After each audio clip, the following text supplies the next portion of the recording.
शांत हों जिनके गुणों के गान में, वे वर्धमान महान जिन विचरे हमारे।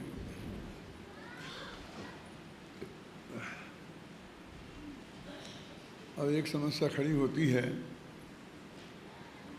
कि आप बार बार ये कह रहे हो कि वो शुभ भाव रूप कर्म धारा बंध का ही कारण है,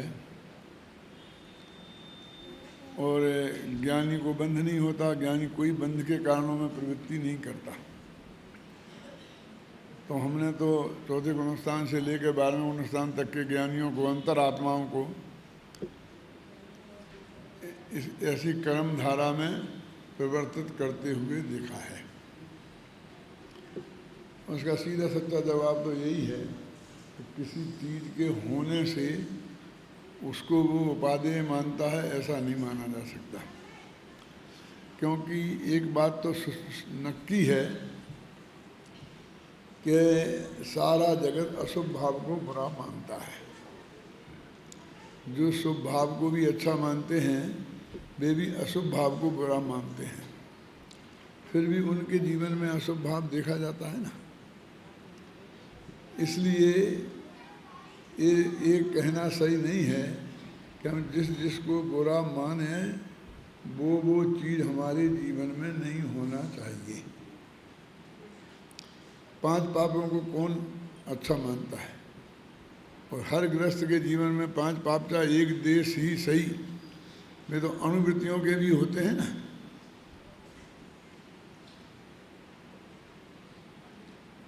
कितनी स्पष्ट बात है कि हमें अनुकूल संयोग पुण्य से प्राप्त होते हैं, और हम बहुत स्पष्ट इस बात को मानते हैं कि अनुकूल स्त्री पुत्र और रुपया पैसा भी जो हमारे अनुकूलता में काम आए, ऐसा रुपया पैसा नहीं जो हमारे जेल जाने में निमित्त बने। ख्याल में है ना? ये मैं कई दफ़े कह चुका हूँ, उस बात को फिर दोबारा लंबाना नहीं चाहता हूँ। कौन सी बात? कि हम जो ऐसा मानते हैं कि ये संयोग हैं जो अनुकूल प्रतिकूल जो भी, वो सब संयोग पुण्य के उदय से ही मिलते हैं, ये बात सही नहीं है। तो रुपया पैसा का मिलना, स्त्री पुत्रादिक का मिलना, ये भी संयोग ही है ना।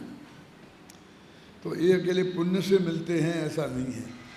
90.9% अपने मुमुक्षुओं में भी मेरे कह देने के बावजूद भी ऐसा मानते हैं जब ये आपके बहुत पुण्य का योग चल रहा है, पुण्य का उदय है, पुण्य के उदय से ये सब जो भी अपार परिग्रह इकट्ठा होता जाता है वो सब पुण्य के योग से है।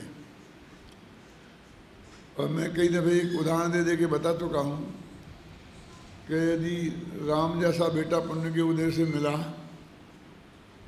तो क्या श्रेणिक का जो बेटा था ना, क्या नाम, कुणिक, वो भी पुण्य के उदय से मिला होगा।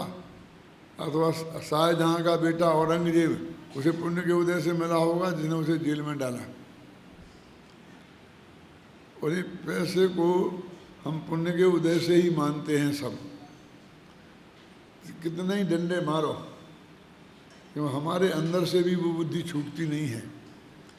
लेकिन जो पैसा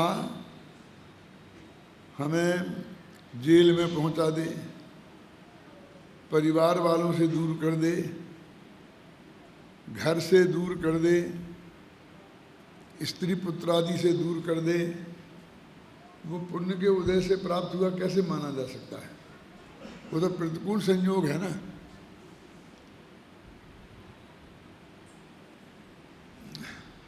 यदि हमारा थोड़ा सा पुण्य का उदय कम होता तो हमारे घर में 2-3 बेडरूम ही मुश्किल से होते। तो इन बुढ़े बुढ़ी माता पिता को एक ही बेडरूम मिलता, और पुण्य के उदय से 12-12 बेडरूम का बंगला बन गया। तो बस जरा सा भी कोई प्रसंग बनेगा तो अलग अलग कमरे हो जाएंगे, बेटे बहू के भी अलग अलग हो जाएंगे, एक बेटे का अलग, बहू का अलग, बाप का अलग, माँ का अलग। जरा सा भी कोई झगड़े होना जरूरी नहीं है। एक को पंखा चलाना अच्छा लगता है, दूसरे को नहीं लगता है। अरे पुण्य का उदय है कि पाप का उदय? अब इसकी वजह से वो कह रहे हैं अब 2 कमरे होंगे ही नहीं तो झक मार के एक में ही रहेंगे ना, बीच का एडजस्ट करेंगे कि थोड़ा तू चला ले और मैं इतना तेज नहीं चला ले, और वे तो अलग अलग हो जाएंगे, बस खत्म। समझ गए ना? जवान बेटा बहू भी हों और बस एक को एयर कंडीशन सुहाता है, एक को नहीं सुहाता है। 2 कमरे हैं, क्या क्या है? क्या है झगड़ा क्या है? 2 है ना, तुम बिना एयर कंडीशन में रहो तो। एक को टीवी चलता है, सुहाता नहीं, दूसरे को चलता है। अपना दूसरा बंगला है ना, वहाँ टीवी ही नहीं है, वहाँ जाओ ना पापा जी, उनको पूरा वनवास वहाँ हो जाएगा। मैं किसी का नाम नहीं बताता हूँ, लेकिन मेरे बहुत नियरेस्ट एक व्यक्ति का जो मेरे से भी बड़ी उम्र के थे, तो उनके भाग्य से उनके बेटे बहुत पैसे वाले, 10-10 करोड़ का एक फ्लैट बम्बई में, सब भाइयों के पास एक 10-10 करोड़ का, और उन्होंने माँ बाप को भी एक खरीद दिया 10 करोड़ का। तुम भी इसी में रहो। कितना बड़ा बढ़िया पुण्य का योग था कि 80 वर्ष के माँ बाप भी अपने बेटों बहुओं के साथ नहीं रह पाए, एक नौकर रख दिया। जब मर जाएंगे तो नौकर लोग समाचार सुना देंगे, एक बेटा अमेरिका में होगा, एक लंदन में होगा, एक कहीं से होगा। वो कहेंगे लाश को रोको, लाश को रोको, मैं पहुंच रहा हूँ। दाग दाग किसका दाग? काय का दाग? अब अनंत जीवों का दाग काय को कराते हो? जलने दो ना बेचारे को शांति से। ये है नहीं, आप लोग भी निगाह डाल डाल के देखो अपने पैसे वाले रिश्तेदारों, संबंधियों, मित्रों की तरफ, तो ऐसे दृश्य दिखाई दे जाएंगे ना। तो मैं पूछता हूँ, उनको इतना पैसे पुण्य के उदय से मिला था कि पाप के उदय से?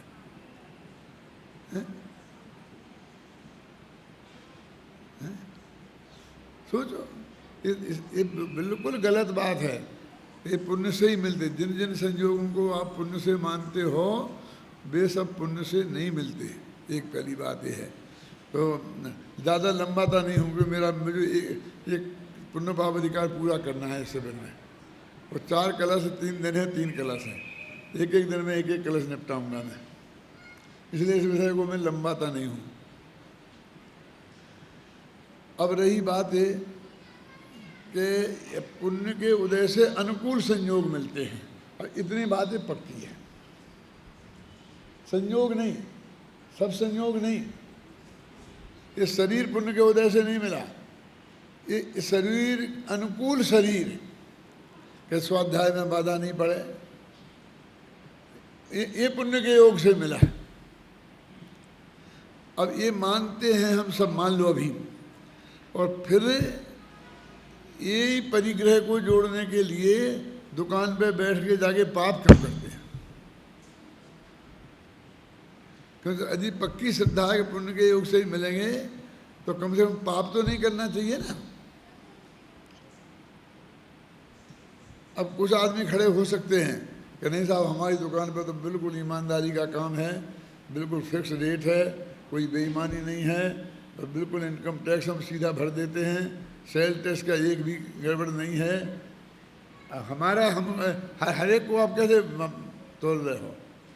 तो हम आपका नाम बीच में आ गया हो तो हम माफ़ी मांगते हैं, लेकिन फिर भी हम आपसे कहते हैं कि इस दुकान पे जाकर बैठना ये पाप भाव है कि पुण्य भाव है? न्यायपूर्वक बारे में भाई साहब बात कर रहा हूँ। न्यायोपात्य धन कमाना का ये कमाने का जो भाव है, ये पुण्य भाव है कि पाप भाव है?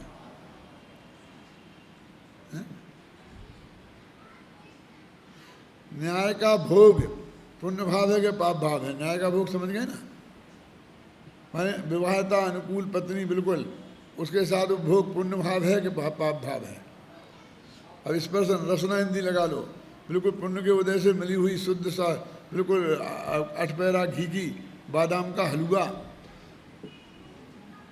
उसके खाने का भाव पुण्य भाव है कि पाप भाव है?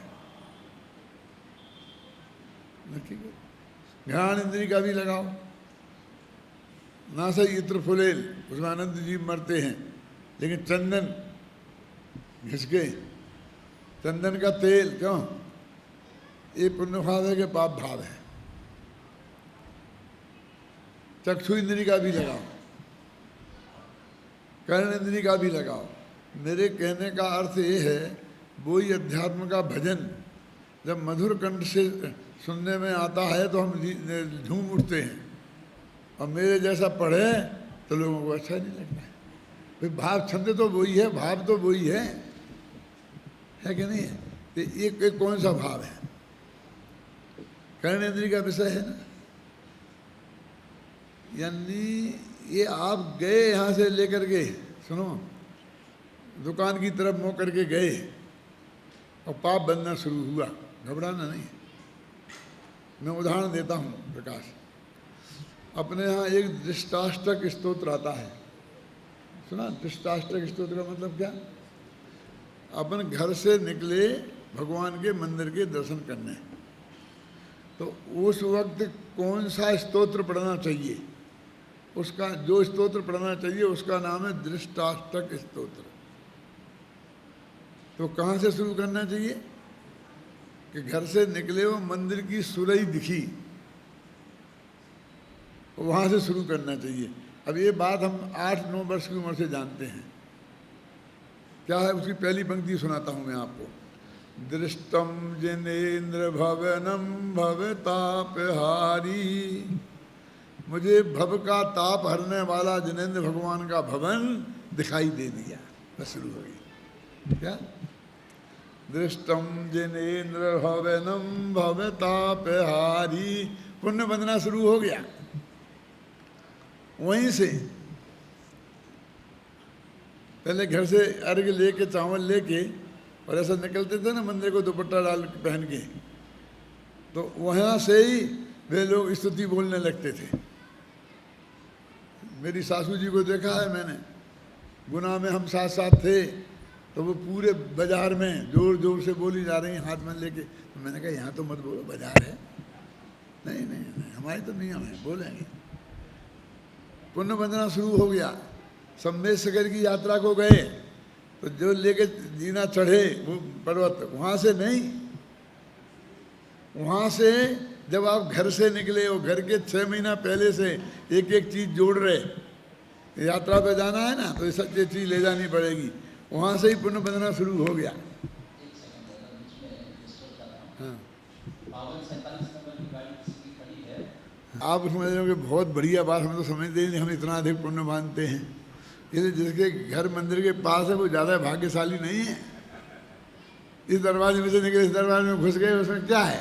वो स्तोत्र पढ़ने का उन्हें मौका ही नहीं मिलेगा। और हम लोग ये भी कहते कि हम तो घर से निकले और धर्म खाते में डाल देते। डाल सकते हो, धर्म करो तो धर्म खाते में डल सकता है, समझे? अब जो मैं बताना चाहता हूँ वो बहुत खतरनाक बात है। जब दृष्टम जिनेन्द्र भवनम से पुण्य बंधना शुरू हो सकता है, तो दृष्टम दुकान भवनम से वैसे ही पाप भी शुरू हो सकता है ना। मुझे ये बताना है, उदाहरण के लिए बताया है, बताना है, वो पाप भाव भी शुरू हो सकता है कि नहीं? अब मेरा तर्क ये है कि जब आपकी श्रद्धा तो इतनी पक्की है कि पुण्य से अनुकूल सामग्री मिलती है, और आपको धन नहीं चाहिए, अनुकूल सामग्री चाहिए ना, स्त्री पुत्र मकान ज़्यादा रुपया पैसा सब है, अनुकूल सामग्री चाहिए ना, जो भाई को भाई नहीं रहने दे, माँ बाप को माँ बाप ना रहने दे। वो सामग्री पुण्य की वजह से मिली होगी कि पाप की वजह से?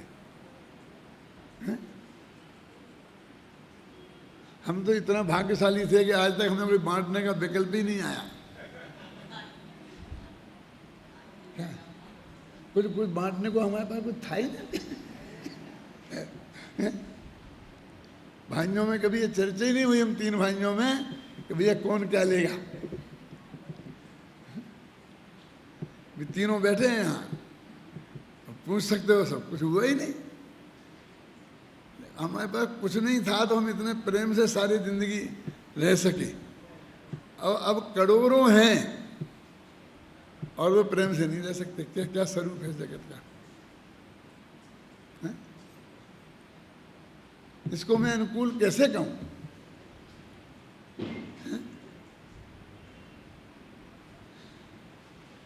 तो ये मेरे कहने का आशय ये है कि वो पाप भाव, श्रद्धा ऐसी है कि पुण्य से मिलता है, अनुकूल शब्द नहीं हो, और वो क्रिया ऐसी है कि उसके लिए पाप करने के लिए दौड़ते हैं। तो कहाँ श्रद्धा के अनुकूल आचरण कहाँ हुआ? तो ये तुममें खराबी है ये नहीं बता रहा हूं मैं, ये वस्तु के स्वरूप में ये बात पड़ी हुई है। और मुझे सिद्ध क्या करना है अभय कुमार जी? मुझे सिद्ध ये करना है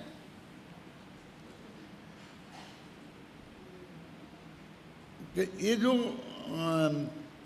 हमारा जो शुभ भाव है कर्म धारा, वो ज्ञान धारा के साथ रहे, जो मैं पढ़ने वाला हूँ कलश, उसमें विरोध नहीं है, और उसमें रंच मात्र भी धर्म बुद्धि रहे और मुक्ति का कारण रहे तो अनंत विरोध है। वो तुम्हें कमाने का भाव आ गया, वो तो ऐसा संभव है, संबंध स्त्री के जीवन में भी, लेकिन वो धर्म है, ये बुद्धि, ये किसी कीमत पर संभव नहीं है। इस बात का कलश अपन पढ़ रहे हैं। यावत पाक मुपैति कर्म विरत ज्ञान से सम्यग नशा कर्म ज्ञान समुच्चयोपि विहिता तावन्न काचिच्छति किंतत्रापि समुल्लसत्तवसतो यत् कर्म बंधाय तन् मोक्षायास्थितमेकमेव परमं ज्ञानम विमोक्तम स्वतः। क्या कहते हैं?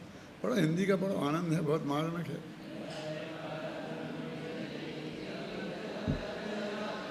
अभय जी आप पढ़ो, इनसे बस की नहीं है। जब काम एक साथ आगे पीछे एक साथ।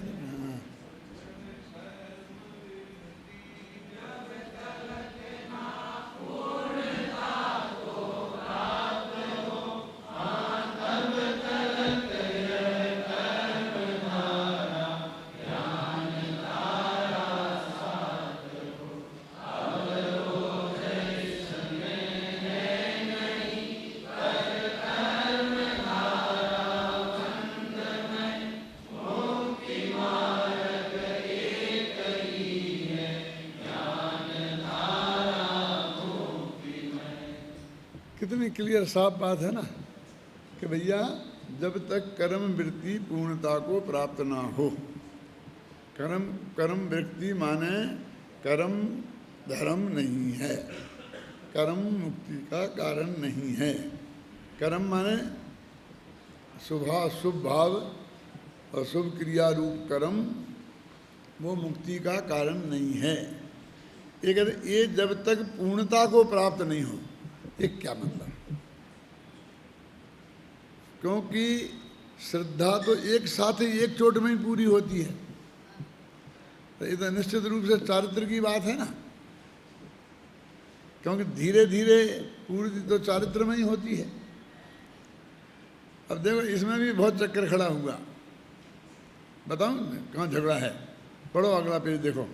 जोलो अष्ट कर्म को विनाश नहीं सर्वे था, तोलो अंतर आत्मा में धारा दो एवरनी। क्या इसका कि जोलो अष्ट कर्म को सर्वथा नाश नहीं हुआ। क्या इसका अर्थ हुआ? कब जोलो माने तब तक माने कब तक? जब तक अष्टकर्म का नाश नहीं हुआ। ये तो ठीक है, मुझे तो गुणस्थान के हिसाब से बताओ, जोलों तोलों से काम नहीं चलेगा। अब इतना क्लियर लिखा है कि अष्टकर्म को विनाश, लिखा है नहीं लिखा? और अभी मैं आपको पढ़ के बताऊंगा सब, जयचंद छाबड़ा का, सबका, ये वहाँ तक है ही नहीं ये बात, ये सिद्ध दशा की बात ही नहीं है। अष्टकर्म का विनाश तो सिर्फ सिद्धों के ही हुआ है, और चार कर्मों का विनाश तक की ही बात है। अब लिख दिया तो बनारसी दास ने, मैं क्या करूँ लिख दिया तो, क्या जाके बनारसी दास से पूछो क्यों लिख दिया। हम तो अर्थ नहीं करेंगे, हम तो ये कहेंगे जब तक मुँह का सर्वथा नाश नहीं हुआ है तब तक। मैंने बाद में कहा नुकसान तक 13 तक लेंगे, है ना। ये अभी आएगा, अपन पढ़ेंगे इसका अर्थमर्थ नीचे सब आएगा। मैं थोड़ा आपको नमूना बता दिया भाई। अब कहाँ से कोई बात बीच में आगम में ही में आ जाए, इसकी वजह से हम बनारसी दास को अप्रमाण घोषित नहीं कर सकते। क्यों? और लिखा है तो तुम आगे हमारा गला पकड़ो, तो हम अपना गला भी नहीं पकड़ने देंगे। क्या करोगे फिर? कह देंगे हम आपके हाथ जोड़ते हैं, तुम्हें समझना हो तो चुपचाप बैठो, हम जो बता रहे वो समझो, और नहीं समझना है तो अपने घर जाओ। शास्त्र है तुम हो, करो ना, मेहनत करो ना, तुम करो खुद, निकाल लो अर्थ, निकाल लो अर्थ। हम क्या करें? क्यों साहब बनारसी दास को आप प्रमाण मानते कि नहीं प्रमाण मानते? हम ये मानते, ये मानते, हम क्या मानते? और हमारा मानना हमारे पास रहने दो ना, और तुम्हारा मानना तुम्हारे पास रहने दो ना। ये तो कोई झगड़े की बात नहीं है ना, सब अपने स्वतंत्र रूप से अपना रह सकते हैं ना। और किसी से नहीं उलझना ये भी कोई पाप है? जवाब देना पड़ेगा, जवाब देना पड़ेगा। क्यों? क्यों जवाब देना पड़ेगा?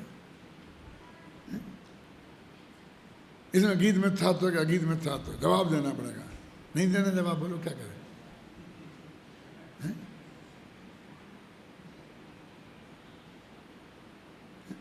मैं पूछता हूँ कि हर चीज़ का हमें जवाब देना जरूरी है क्या? कोई किसी का भी, मैं ऐसा नहीं समझना जो यहाँ नहीं है उनसे नहीं कह रहा हूँ, जो यहाँ है उन सबसे कह रहा हूँ। हम किसी का जवाब नहीं देना चाहते हैं, ये भी हमारा अपराध है। फिर कल तो तुम कहोगे कि हमने तुम्हें माँ बहन की गाली दी तो तुमने हमें जवाब तो दिया ही नहीं, तो तुमने अपनी ज़बान खराब करी, तो क्या हम भी अपनी ज़बान खराब करें?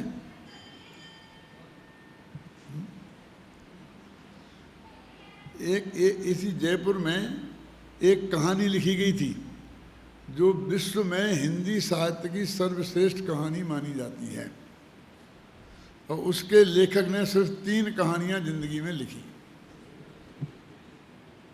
उसका नाम था चंद्रधर गुलेरी शर्मा, जयपुर का था, पगड़ी छाप था। एक कहानी, एक लिखा सुखी जीवन, एक उसने कहा था सुखी जीवन 60, 70, 80 पेज की है, लेकिन वो इतनी लोकप्रिय नहीं हुई, लेकिन उसने कहा था ये बहुत लोकप्रिय हुई।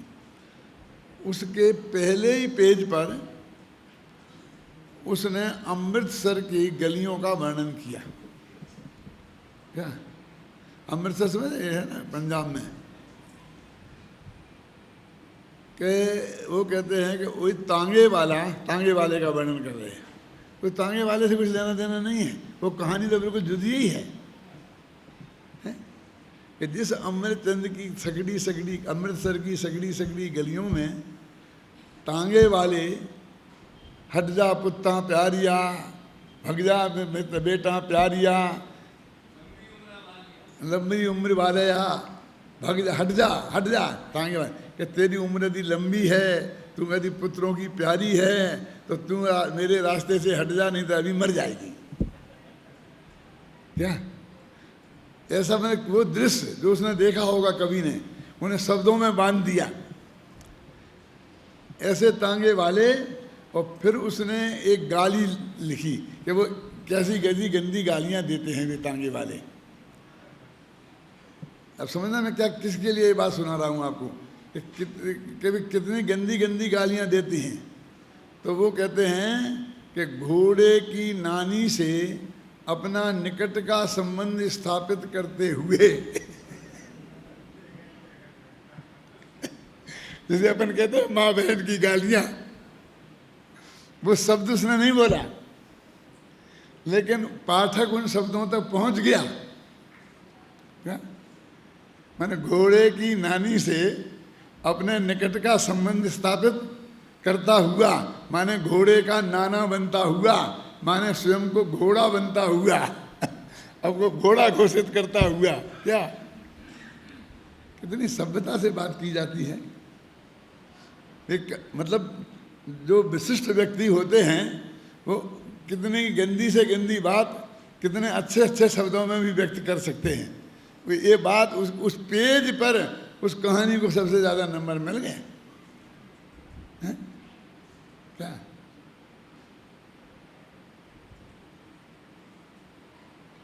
और आपको पता ही नहीं चलेगा, अंत तक पढ़ लेंगे कि इस कहानी का नाम उसने कहा था क्यों रखा। क्या जब पूरी कहानी हो जाएगी तब भी आधे लोगों को तो पता ही नहीं चलता है कि ये क्या हो गया, समझे ना। फिर भी सर्वश्रेष्ठ क्यों मानी, सबकी समझ में आनी चाहिए ना। जब समझदारों की आएगी, मूर्खों की समझ में आने से कोई चीज़ अच्छी बुरी होती है क्या।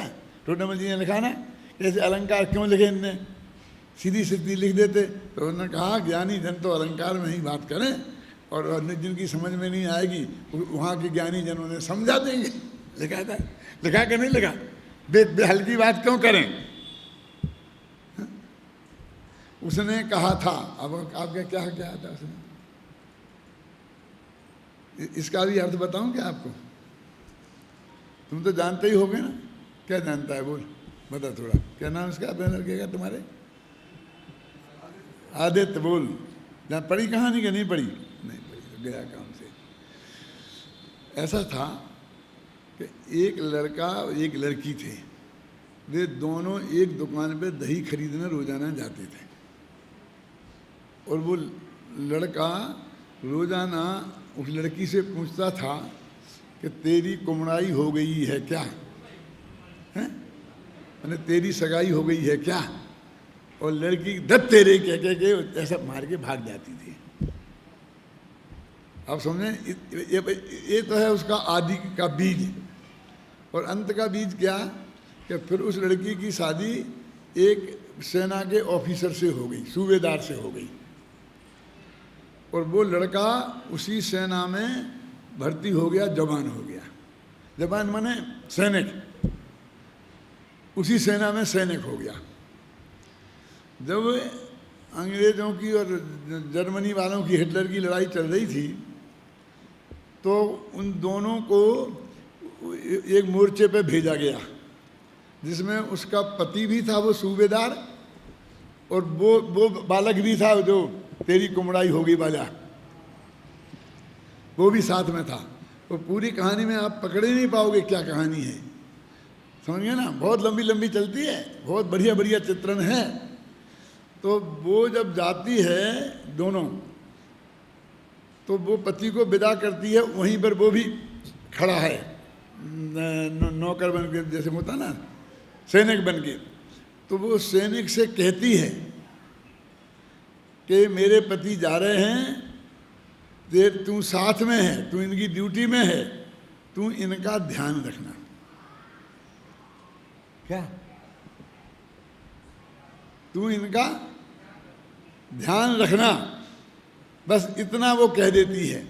और फिर वो लड़ाई होती है और कितना कितना लंबा लंबा वर्णन चलता है। और अंत में वो सूबेदार मरने की स्थिति में आ जाता है। तो ये वो जो सैनिक अपनी जान की बाजी लगाकर और उसकी गोली अपने सीने पर खा लेता है, समझ रहे हैं आपकी में। तो उसको बहुत आश्चर्य लगता है कि तूने ऐसा क्यों किया। हर एक आदमी अपनी जान तो प्यारी होती है, तू मुझे गोली तो नहीं मार रहा था, लेकिन तू एकदम मेरे सामने आ गया, अपनी गोली अपनी सीने पर क्यों ले ली। वो उससे पूछता है बहुत।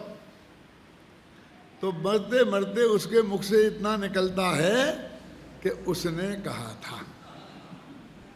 समझ में आई आपने कि किसने कहा था। समझ में आई कुछ क्या नहीं। माने मेरी उस प्रेमिका ने जिसकी शादी तुमसे हो गई, मेरे को तुम्हारी सुरक्षा की जिम्मेवारी सौंपी थी। गवर्नमेंट ने नहीं, गवर्नमेंट की दृष्टि से भी वो उसका सुरक्षा गार्ड था। वो उसके तो उसने वो गवर्नमेंट की तनख्वाह की नहीं चुकाई। काय की चुकाई? अपनी प्रेमिका को उसने वचन दिया था कि मैं अपनी जान की बाजी लगा करके भी तेरे पति की रक्षा करूंगा। क्यों? मेरा वो ऑफिसर है इसलिए नहीं, क्योंकि वो मेरी प्रेमिका का पति है। तो वो कहानी की थीम, तो थीम बढ़िया, लिखावट बढ़िया, उसकी प्रस्तुतिकरण बढ़िया, हर दृष्टि से वो सर्वश्रेष्ठ कहानी मानेंगी। और लोगों की समझ में नहीं आता। हम जब पढ़ती थी 8, 10, 12 वर्ष की उम्र में, उसने कहा था क्या रह गया, कहाँ क्या है, कहाँ क्या है, उसने कहा था, समझ में ही नहीं आता कहाँ है उसने कहा था। जब हमारे प्रोफेसर लोग उसका मर्म निकाल के बताते थे, जैसे मैंने अभी आपको बताया अत्यंत संक्षेप में, तब समझ में आता था ये बात है। क्योंकि उसने कहा था और कहीं आता ही नहीं है, सिर्फ अंतिम शब्द है क्या। उसने कहा था कि सूबेदार ने मरते मरते मरते मरते से पूछा कि तूने इतना बड़ा बलिदान क्यों दिया, तो कहा उसने कहा था, बस खत्म, वो कहानी खत्म हो गई। मैं ये कहना चाहता हूं कि हो तो कुछ भी सकता है, लेकिन श्रद्धा के लेवल पे उसमें उपादेय बुद्धि होना क्यों। अब वो जो मैं बोलता हूं कि दूसरे की स्त्री से इतना प्रेम करना ये पाप है कि पुण्य है, क्या धर्म है, ये बताओ। क्या समझ गया ना? क्या वो उसने किसने की? वो तो दूसरे की पत्नी हो गई थी ना। तो उसके जो इतने संबंध रहे इतने, वो उन संबंधों को क्या नाम दें हम? और जो उसने संबंध निभाए उन संबंधों को हम क्या नाम दें?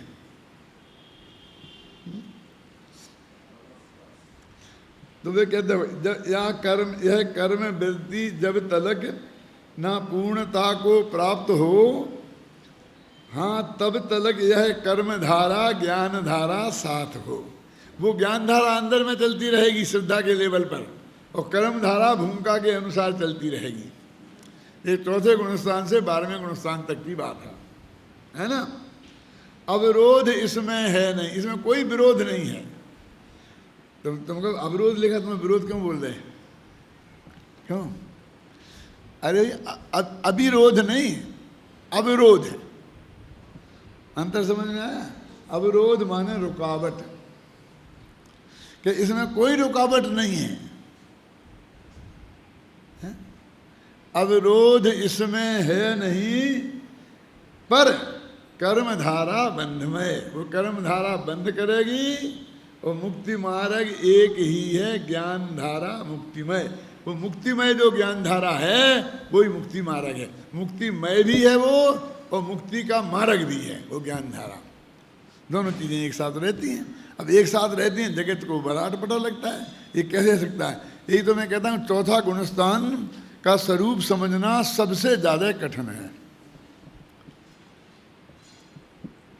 क्यों? श्रद्धा तो सिद्ध जैसी, और जीवन ऊपर से मिथ्या दृष्टि जैसा।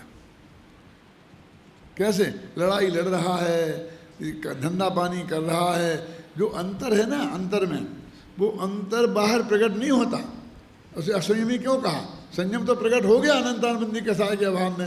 अनंतानबंदी कसाय के अभाव में जिसे असंयम कहते हैं उसको दुनिया असंयम मानती नहीं। अब प्रत्याख्यानावरण और प्रत्याख्यानावरण कसाय के उदय में जो विषयों में प्रवृत्ति दिखाई देती है, जगत उसे ही असंयम मानती है, और उसको हट जाए तो संयम मानती है। इसलिए मैं कहता हूँ जीवन उसका, अरे 6 खंड को जीतने निकल रहा है, 96,000 शादियाँ कर रहा है, कितने बच्चे होना है, भाई पे चक्र चला रहा। अब और मिथ्या दृष्टि का और क्या होता होगा? मिथ्या दृष्टि और क्या करेगा? इससे ज़्यादा मिथ्या दृष्टि क्या कर लेगा भाई क्रिया में? और भाव के बिना तो क्रिया होती नहीं है। इसलिए वो चौथा गुणस्थान समझना बहुत कठिन है। इसलिए वो सारे चक्कर आते हैं। भरत चक्रवर्ती के बारे में कहा, भरत जी घर ही में बैरागी, और वे सामायिक करने खड़े होते थे तो सारी अंगूठियाँ नीचे गिर जाती थी। माने शरीर में इतना शिथिलपन आ जाता था, ढीलापन आ जाता था, माने तनाव से लैस हो जाते, टेंशन से रहित हो जाते थे।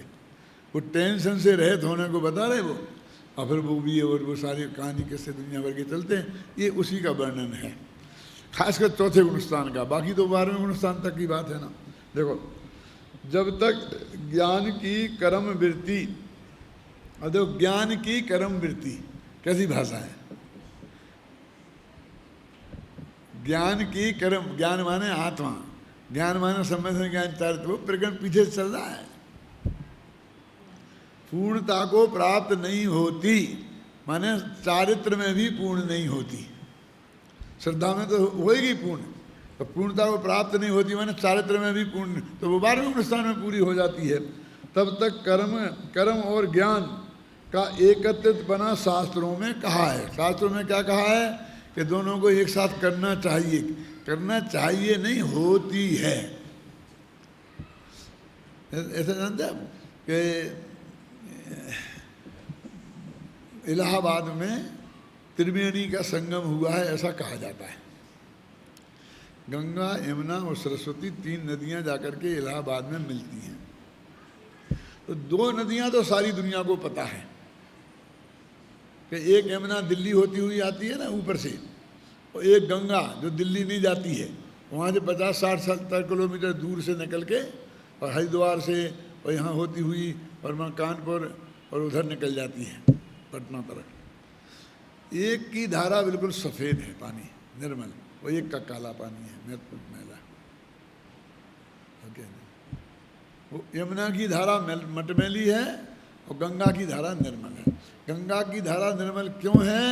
क्योंकि वो बर्फ में से निकल के आती है और ककड़ीली पथरीली जमीन में से पास होती है, इसलिए उसमें गंदगी माने धूल मिट्टी नहीं मिल पाती है। और यमुना की धारा ऐसे एरिया से निकलती है कि जहाँ धूल मिट्टी और इस तरह का वो ज़्यादा है, इसलिए वो मटमैली होती है। अब ये दोनों धाराएं जाकर इलाहाबाद में मिलती हैं। तो इलाहाबाद से जब पटना की तरफ जाओगे आप आगे, तो एक तरफ पूरी जमुना अलग दिखती है और गंगा अलग दिखती है। वो पानी मिल नहीं पाता है, ऐसा चला जाता है। इस घाट से देखो तो पानी मटमैला, और उस घाट से देखो तो पानी एकदम निर्मल, और नदी एक होगी दोनों मिल करके। अरे सरस्वती कौन सी नदी है? तीसरी नदी वहाँ है ही नहीं, तीसरी धारा दिखती ही नहीं। और उसे त्रिवेणी बोलते 3 चोटियाँ। क्या क्या उसके अर्थ किए जाते हैं मालूम? अरे नहीं देखी तो कोई बात नहीं है, साहित्य पढ़ते तो ही पता चल जाता है। एक तो आई गंगा और एक आई, एक चोटी तो ये हो गई गंगा की, और एक चोटी बेणी माने चोटी, और एक चोटी यमुना की हो गई, और एक दोनों मिलके आगे बढ़ी वो हो गई। समझ में आया? क्योंकि वो आगे जो बड़ी है ना वो गंगा है ना वो जमुना है। आपने सुना होगा वो पानी तो गंगा जमुनी पानी है। गंगा जमुनी पानी मतलब समझ गए ना आप? एक तरफ काला कलूटा और एक तरफ गोरा भूरा, समझ में है ना? तो तीसरी धारा वो है, मतलब तीसरी नदी वहाँ है ही नहीं। तो एक व्याख्या तो ये हो गई, और दूसरी व्याख्या ये है कि वो कहते अंदर से आती है एक पाताल से एक नदी, और वो अंदर ही आकर के वहाँ मिल जाती है। ऐसी व्याख्या भी करते हैं उनमें। और तीसरी व्याख्या ये है कि वहाँ पर इलाहाबाद शिक्षा का सबसे बड़ा क्षेत्र था, एजुकेशन का, इसलिए सारे विद्वान वहाँ रहते थे, वेदांत के भी उस जमाने में भी। और ये जब अंग्रेज़ों के राज्य में भी इलाहाबाद ही सबसे पहला विश्वविद्यालय इलाहाबाद का था। सबसे पहला एक विश्वविद्यालय था हिंदुस्तान में बस। हाई कोर्ट भी सबसे बड़ा इलाहाबाद का। मद्रास के लोगों को इलाहाबाद हाई कोर्ट में आना, पर हाई कोर्ट में, सुप्रीम कोर्ट तो लंदन में है। तो कानून के विद्वान जैसे मोतीलाल नेहरू, जवाहरलाल नेहरू, ये सब वहाँ क्यों पहुँच गए? और बड़े बड़े हिंदी साहित्य के विद्वान। तो वो कहते हैं सरस्वती ये है, वहाँ जो विद्वानों का वास था ये सरस्वती का वास है। क्या? सब तरह के विद्वान, तो सरस्वती ये तीसरी नदी है, सरस्वती है।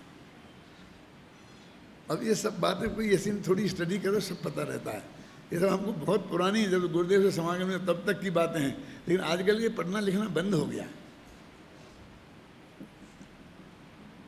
मैं ये कहता हूँ हम लोग जब पढ़ते थे तो क्लास की पाठ्यक्रम की किताबें तो 2-4 पढ़ते थे और 50-150 किताबें बिना पाठ्यक्रम की पढ़ते थे।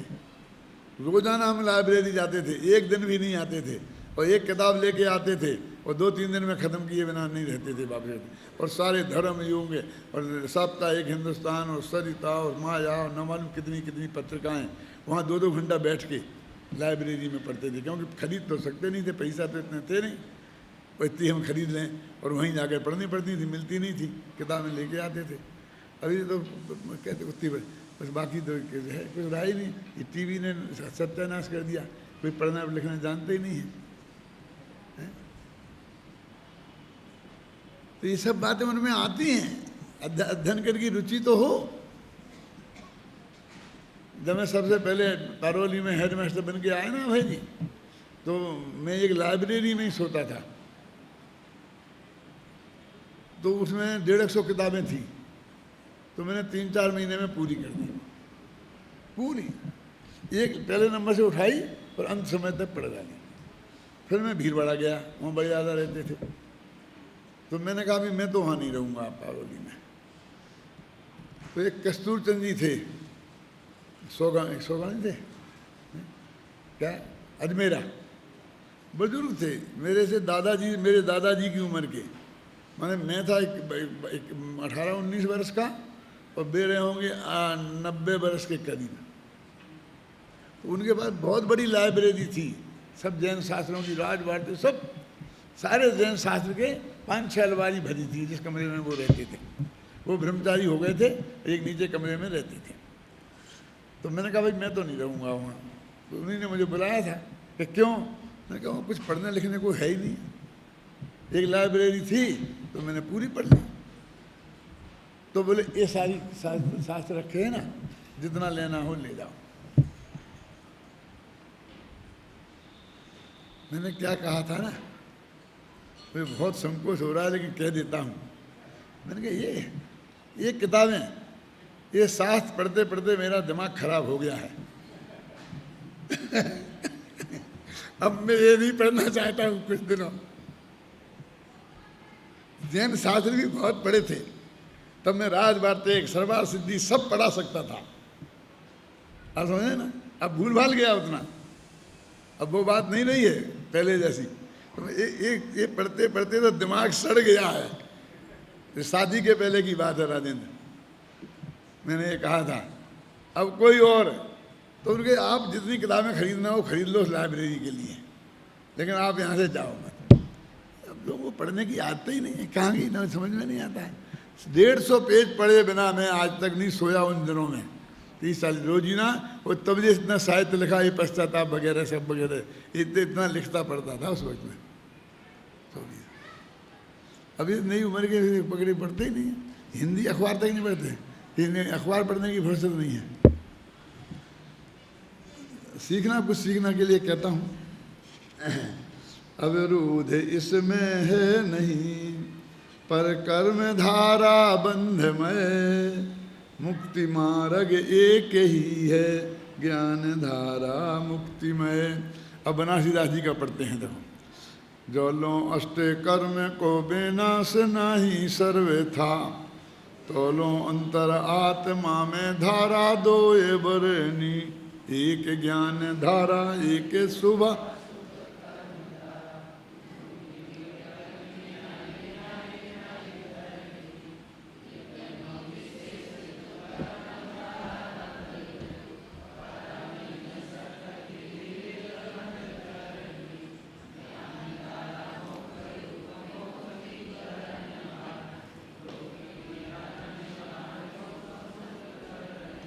ज्ञान धारा मोक्ष रूप, ज्ञान धारा मोक्ष स्वरूप है और मोक्ष की करणहार और मोक्ष का करने वाली है।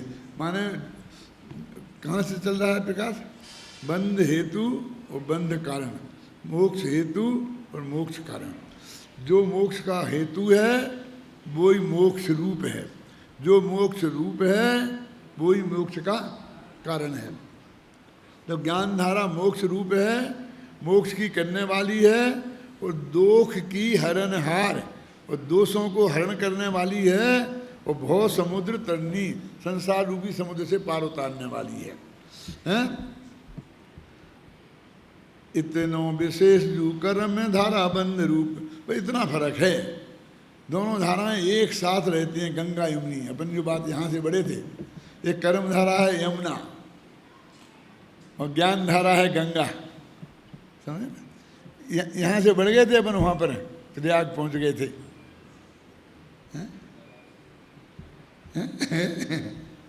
समझ गए? इतनो विशेष जो हो गया, जोलो अष्ट कर्म को विनाश नहीं सर्व था, ये तो ठीक है ना। तोलो अंतरात्मा में धारा दो ये बरेनी, अब यहीं पकड़े गए। फिर अंतरात्मा कह रहे ना, तो जहाँ तक अंतरात्मा होंगे तभी तक तो होगी बात। तो अरहंत सिद्धि में अरहंत कैसे शामिल होंगे, 13वां 14वां गुणस्थान कैसे शामिल होगा? उन्हें सिद्ध तक की बोल दी है, तो सिद्ध तक माने यहीं तक ले लेना बस, समझ गए ना। पर नीचे ही आ गया कि जो लोग अष्टकर्म को, अब अष्टकर्म कैसे लिख दिया? क्योंकि संस्कृत में क्या लिखा है प्रकाश, देखो है किताब, सर्ववृत्ति, तो सारी वृत्ति कर्म से, तो कर्म की सर्ववृत्ति, तो यहाँ तो शुभ भाव रूप कर्म की सर्ववृत्ति थी, शुभाशुभ भाव रूप, और उन्होंने वो ज्ञानावरणादि कर्म की कर्म वृत्ति मान ली, इसलिए वो 8 कर्म की बात हो गई। ये अष्टकर्म की बात कहाँ है? गड़बड़ कहाँ हुई, समझ में आया कि नहीं आया? आपको बनारसी गड़बड़ बताने लगे, इतने घबराना नहीं। ये सब ऐसा पूरा आगम पढ़ोगे गहराई से तो ऐसा बहुत आएंगे चक्कर, लेकिन जबान पे कंट्रोल रखना। 1 मिनट में ऐसा नहीं कि जे अप्रमाण बे अप्रमाण सब घोषित नहीं करना, बस जैसे इनको आदर्श मानना, अत्यंत विनय पूर्वक अपनी बात को भी रख देना, और पूर्वाचार्यों को किसी कीमत पे अपमान ना हो जाए, इस बात का ध्यान रखना। आगे समझना, ठीक है आगे बढ़ो। एक ज्ञान धारा, एक शुभाशुभ कर्म धारा, क्लियर तो लिखा है शुभाशुभ कर्म धारा। यहाँ कहा ना ज्ञान वर्णादि कर्म धारा, 8 कर्म कहाँ से आ गए यहाँ? ये शुभाशुभ 8 होते हैं, है ना। इतना विशेष है कि दोनों एक साथ रहने में विरोध नहीं है, लेकिन वे उनकी परस्पर विरोधपना खत्म हो गया हो ये बात नहीं है। वो अपना बंद करेगी और वो अपना बंद को रोकेगी, और दोनों अपना अपनी भूमिका के अनुसार काम करते रहेंगे। तो अब मान लो 4थे 5वें 6वें जिस गुणस्थान में भी लो प्रकाश, तो उस गुणस्थान में जितना बंद हो रहा वो कर्मधारा का काम है, और जितना बंद नहीं हो रहा वो ज्ञानधारा का काम है। दोनों अपना अपना काम करें, लड़का नहीं कि वो रोकेगी बंद को, वो करेगी तो महायुद्ध हो जाएगा ना। लेकिन आज तक तो महायुद्ध हुआ नहीं, क्योंकि दोनों अपना अपना काम करती रही। तो वहाँ दोनों ही चीज़ें हैं ना, कर्म का बंद भी हो रहा है और बहुत से कर्मों का बंद रुका भी है। मिथ्या अनंतानुबंधी आदि का रुका है, और प्रत्याख्यान आदि का हो रहा है। तो जो हो रहा है वो कर्म धारा के कारण, और जो नहीं हो रहा है वो ज्ञान धारा के कारण, है ना। इस दुनिया में कितनी नालायकी है, फिर भी सज्जनता शेष है। अभी पूरी सज्जनता खत्म नहीं। अखबार में आता है ना, आज ऐसे ईमानदार रिक्शे वाले हैं कि मेरे 1 लाख के नोट वाला बैग था, उन्हें चुपचाप वापस दे दिया, ये पता होने पर भी कि इसके अंदर नोट हैं। ऐसे भी आता ना अखबार में कभी कभी। तो कर्म धारा के बीच में ज्ञान धारा चलती रहती कि नहीं है? और ऐसे भी लोग हैं, सर्वस्व उनका ही था, फिर भी उनमें सेंध लगा के और उन्होंने उसमें से जेब काट ली, कि कोई कमी नहीं थी। 2 ही तरह के आते हैं ना, तो वो कहते दोनों काम हो रहा है। लोग कहते जगत में जो भी अच्छाई बची है वो उन सज्जन लोगों के कारण बची है, और जो भी नालायकी है वो उन दुष्ट लोगों के कारण है ना। और जगत में 2 ही चीज़ें हैं कि नहीं है? साला आजकल कोई टैक्स देता ही नहीं है। अरे नहीं देते होते तो देश चल कैसे रहा? ये ऑफिसरों को तनख्वाह कहाँ से मिल रही? क्यों? और सब देते होते तो हमारा अरबों रुपया स्विट्जरलैंड के बैंड में कैसे पहुंच जाता? वो कहाँ से पहुंच गया? 1 नंबर में से तो कोई ले नहीं गया। क्यों? तो अभी दो के बीच में ही है ना कुछ जो कुछ है? टैक्स लोग नहीं देते हैं ये बात भी सच्ची है, और देते हैं ये बात भी सच्ची है। ये अरबों के बजट, नई नई योजनाएं बन रही, बांध बन रही है, आता है नहीं आता है, हर जगह प्रांतों को बांट रहे, एक ये सब्सिडी दे रहे, काय में, तेल में, तुम्हारी सब चीज़ों में दे रहे ना किसानों को। ये सब कहाँ से आ रहा है? कोई टैक्स नहीं देता है तो नोट छाप छाप के दे रहे क्या वो? ये सारा ये लग रहा है, ये सड़कें बन रही हैं, मेट्रो लाइन बन रही है, ये काहे से बन रही हैं? टैक्स नहीं देते हैं तो। मैं एक बात कहा करता हूँ कि लोगों ने ऐसी धारणा फैला करके देश का बहुत खराब किया कि सरकारी कर्मचारी कोई काम ही नहीं करते। अब ऐसे कह के इससे क्या होगा? हर कर्मचारी को काम नहीं करने की प्रेरणा मिलेगी। वे नहीं करते तो अपन क्यों करें? अपन क्यों करें? अपन क्यों करें? अपन क्यों करें? अब मैं कहता हूँ कि कोई कर्मचारी काम नहीं करता तो ये रेलें दौड़ती कैसे? कोई चलाता होगा ना इसे। जितने टिकट बढ़ते हैं ये कोई बांटता होगा कि नहीं बांटता होगा? ये टिकट कैसे बढ़ते हैं? ये गाड़ी बहुत गंदी रहती होगी, लेकिन रोजीना उसमें सफाई होती है कि नहीं होती है? क्यों? तुम बैठे हो और वहाँ एक चाय आ जाती है तो कोई काम नहीं करता होता तो उसमें से आ जाती है। काम नहीं करते, कैसी बात करते हो तुम? काम चोर होंगे 1% और 99% लोग काम करते हैं भाई साहब। कैसे एक कर्मचारी कोई काम ही नहीं करते तो ये लाखों का शायद सबके वैसे ही पहुंच गया, प्रेस में छपा, यहाँ गया वहाँ गया, ये सब काम नहीं करते हो तो क्या क्या होता? बोलिए। ये जबरदस्ती झूठी गालियाँ देते रहना, चाहे देश को हो, चाहे समाज को हो, चाहे कहीं भी संस्थाओं को, ये अच्छी बात नहीं है, है ना? बेईमानी, समय की बेईमानी, ये सब 1-2% होगी। ये देश चल रहा है, समाज चल रही है, निरंतर विकास हो रहा है। यदि नहीं होता तो कैसे होता? कहाँ से आता? बोलिए। इसलिए उज्जवल पक्ष को देखना सीखें हम तब। अब देखिए, मैं आपको जयचंद जी छाबड़ा का नीचे पढ़ लेना भाई तुम घर कल, जो मैंने बता दिया इसका भाव, कि इन्होंने साफ साफ लिख दिया कि जब तक यथाख्यात चारित्र नहीं होता, जो अष्टकर्म को विनाश का नहीं होता, माने जब तक यथाख्यात चारित्र नहीं होता, यथाख्यात चारित्र 13वें गुण स्थान में होता है, तो उन्होंने लिख दिया यथाख्यात चारित्र नहीं होता, तब तक की बात है। जयचंद छाबड़ा ने भी ये बात लिख दी है। और गुरुदेव श्री का भी पढ़ लेना, बाकी अपन कल 111वां छंद पढ़ेंगे।